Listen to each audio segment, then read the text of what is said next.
اعوذ باللہ من الشیطان الرجیم بسم اللہ الرحمن الرحیم۔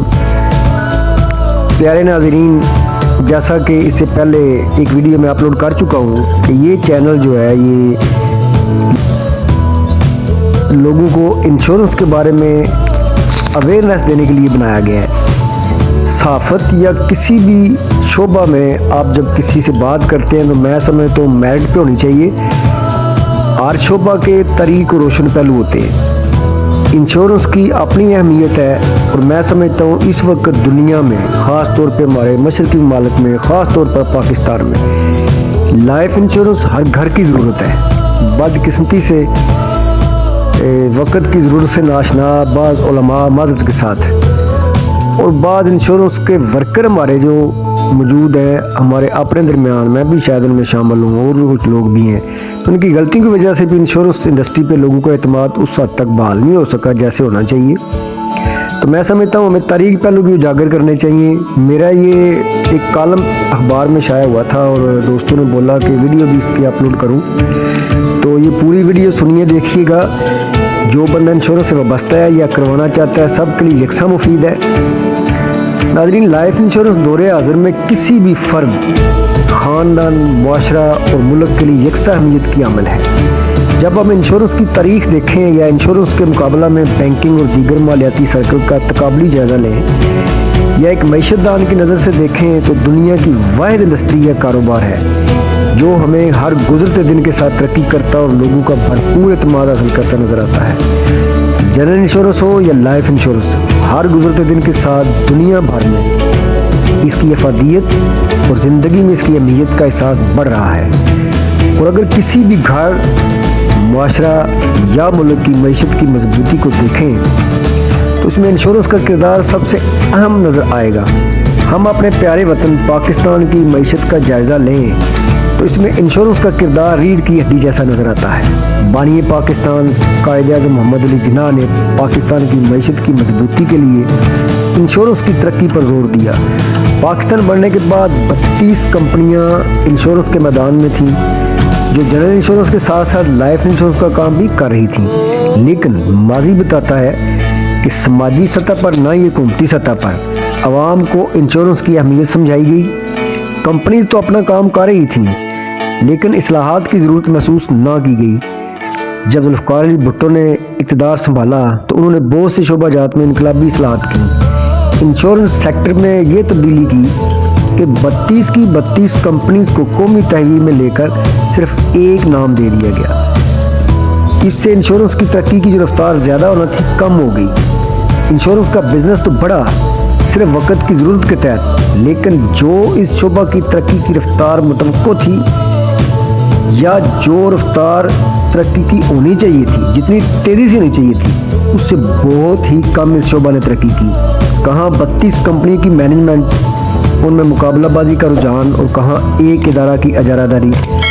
پاکستان کے ایٹم بم، واہ آرڈننس فیکٹریز اور دیگر اہم شعبہ جات میں انشورنس کی رقم نے کلیدی کردار ادا کیا، لیکن افسوس کہ عوام میں یہ کاروبار انشورنس سیکٹر کے ورکر کی صرف اس کوشش کی حد تک چلتا رہا کہ ان کے لیے یہ ایک روزگار تھا۔ جہاں لوگ انشورنس کروا رہے تھے وہیں بعض ورکرز کی معمولی کرپشن یا کم علمی اور قانون سازی کے فقدان کی وجہ سے انشورنس کا لفظ کسی طوائف کی طرح پاکستان میں بدنام ہوتا گیا، جبکہ دنیا میں یہ شعبہ دن بدن ترقی کرتا گیا۔ 1992 اور اس کے بعد دوبارہ پرائیویٹ سیکٹر کو لائف انشورنس کی اجازت ملی تو کئی پرانی کمپنیوں نے دوبارہ اس میدان میں قدم رکھا، لیکن پاکستان کا عام شہری انشورنس کے ورکر اور انشورنس پر اعتماد کرنے سے پھر بھی ہچکچا رہا تھا۔ بھٹو کے بعد صدر جنرل پرویز مشرف اور وزیر اعظم شوکت عزیز کے دور حکومت میں جہاں بینکنگ سیکٹر میں انقلابی تبدیلیاں لائی گئیں، وہیں انشورنس سیکٹر میں پرویز مشرف حکومت نے ایک بہت بڑا کارنامہ انشورنس ایکٹ 2002 کی شکل میں انجام دیا۔ انہوں نے انشورنس ایکٹ 2002 نافذ کیا۔ یہ مشرف حکومت کا ایک سنہری کارنامہ تھا۔ اس ایکٹ کے تحت انشورنس انڈسٹری میں صارف کے سرمایہ اور کمپنیز کی سرمایہ کاری کو انتہائی شفاف اور قابل اعتماد بنایا گیا۔ پالیسی ہولڈرز کے حقوق کو اہمیت دی گئی اور SCCP کے ذریعے بیمہ دار کی اقساط سے لے کر کلیم اور میچورٹی تک کو انتہائی محفوظ بنایا گیا۔ کوئی بھی انشورنس کمپنی جب کمزور نظر آئے تو SCCP کی خوفناک تنبیہ اسے بڑی کمپنی کی آغوش میں پناہ پر مجبور کرتی ہے۔ اس سے صارف کا اور بھی فائدہ ہو جاتا ہے۔ اس کے بعد پاکستان میں انشورنس کے کاروبار کو پر لگ جانے چاہیے تھے، لیکن میں بڑے دکھ سے کہہ رہا ہوں کہ عوام کا اعتماد انشورنس کمپنی پہلے سے 20% سے زیادہ بحال نہیں کر سکی۔ میری اس بات سے شاید کوئی کمپنی یا کوئی ورکر یہ کہہ کر اختلاف کرے کہ ہر گزرتے دن کے ساتھ زرعی بیمہ میں اضافہ ہوا ہے، تو عرض کروں گا کہ تعلیم یافتہ اور باصلاحیت نوجوانوں کی محنت اس میں شامل ہے۔ بڑھتی ہوئی آبادی، وسائل اور کچھ خاندانوں کو ملنے والے کلیم اس کی وجہ ہے۔ حالانکہ 1000% اس کاروبار کو ترقی کرنا چاہیے تھی۔ گہرائی سے جائزہ لینے پر میں اس نتیجے پر پہنچا ہوں کہ انشورنس کمپنیز کے فریش بزنس کی دوڑ اور انشورنس سیکٹر میں بعض کرپٹ لوگوں کو نظر انداز کیا جانا پاکستان میں انشورنس پر اعتماد کی بحالی میں سب سے بڑی رکاوٹ ہے۔ کیونکہ جب انشورنس کمپنیز کے سیکنڈ اور رینیول بزنس پر نظر ڈالی جائے تو یہ کہتے ہوئے شرم آتی ہے کہ انشورنس انڈسٹری پاکستان میں واقعی ترقی کر رہی ہے۔ حکومتوں نے اپنے حصے کا بھرپور کردار ادا کیا ہے۔ پہلے پرائیویٹ کمپنیز کو اعتراض تھا کہ سارا سابقہ سرمایہ اور مین پاور اسٹیٹ لائف کے پاس ہے، لیکن موجودہ حکومت نے سیل آفیسر کا عہدہ ختم کیا، فیلڈ فورس نا امید ہوئی، بونس ریٹ کم ہوا تو بہت سے قابل لوگ پرائیویٹ کمپنیز میں شامل ہو چکے ہیں۔ لیکن پھر بھی عوام یہ جانتے ہوئے بھی کہ انشورنس میں ان کی خوشحالی ہے، کیوں اس طرف مکمل متوجہ نہیں ہو رہی۔ انشورنس انڈسٹری سے وابستہ کمپنی مالکان کے لیے بھی یہ لمحہ فکریہ ہے۔